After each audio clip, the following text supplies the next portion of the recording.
Team for the season, none better than that. But I wonder, Jamie, if there was one more important than that. Might it have been the goal at Southampton that got him that goal-scoring feeling again? Could it have been the moment down here against Spurs which forced the late winner just to get him back on track?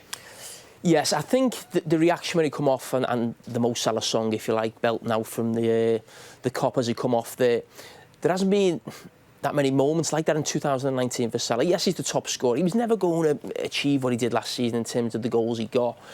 But he probably has been lacking those game-defining or game-changing moments. And I think the Spurs one was huge, really. I know it was an own goal, but I think he felt part of it. We spoke to him after the game. The goal at Southampton, the top comes off. And you just think for Liverpool, if you get Salah somewhere close to what he was last season, that buzz, that feeling that he's the most important man in the team going forward, the one who's getting the defining goals, it does give Liverpool a great chance. Chelsea, Ashley, so far this season, 6 games away to opponents in the top 9, 6 defeats. Did this one feel any different today, though? I think it should feel different for them. I think it's the best I've seen them play. Collectively, as a team, they created chances.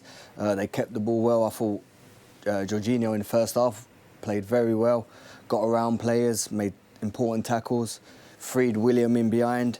But a club like Chelsea, it shouldn't really matter how good you're playing. You've got to be winning games, and you can't be losing big games like this. And it's definitely important for next season. They have to come in the top 4. And it's crazy to talk about the top 4. We should be talking about them fighting for the... And does that pain you when you're saying it like that? Of course it does, yeah. Because I knew when I was there and the squad and the players I had, then, you know, times like this come. But it's how you kind of bounce back. And Chelsea have bounced back, but I don't think in a manner where you're fighting for fourth and the fight is still not there. It's still not there for me. Do you fear what life will be like, or could be like, next season without Eden Hazard? I don't want to think about it. You know, I think after today's performance, he was brilliant. The way he brings players involved in the game, the chances he had. He was unlucky today, but yeah, I think they have to keep him. I think he's a must. I don't see why he would want to leave, to be honest. I think the club loves him. He loves the club.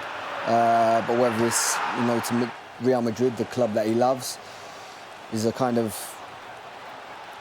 with the manager he loves in Zidane. So yeah, it's going to be difficult to keep him. But for me, I hope he stays, and I think he will stay, to be honest. I don't think it was the actual centre forward being on the pitch. I think it was just runs in behind. We spoke about it half-time, that they didn't penetrate in behind enough. And of course, when Hazard has the ball, there was no one to give the balls in behind for people like Willian and Hudson-Odoi. And then, of course, Higuain come on and straight away Eden makes that run in behind and he's one-on-one with a goalie. That's where we want to see him. That's where he should be and creating chances. And he was unlucky, I think, with the first goal to hit the post. I've said all year, I don't think Chelsea are far away. You know, I think if you're keeping Hazard, you imagine Drogba today in that team, or even Costa in that team today. It's a very different Chelsea. You have that focal point, someone who will take the centre-backs on physically.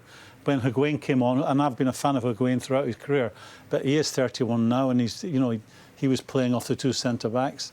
But I think there's still a lot to be admired about Chelsea. I thought they turned up today, but without the obvious, which is the hardest thing to get in football, the man who puts the ball in the net, the man you can bounce the ball off, the man that can join in. And that's why you have to be the big box. Now, the problem for Chelsea going forward, the owner would appear to have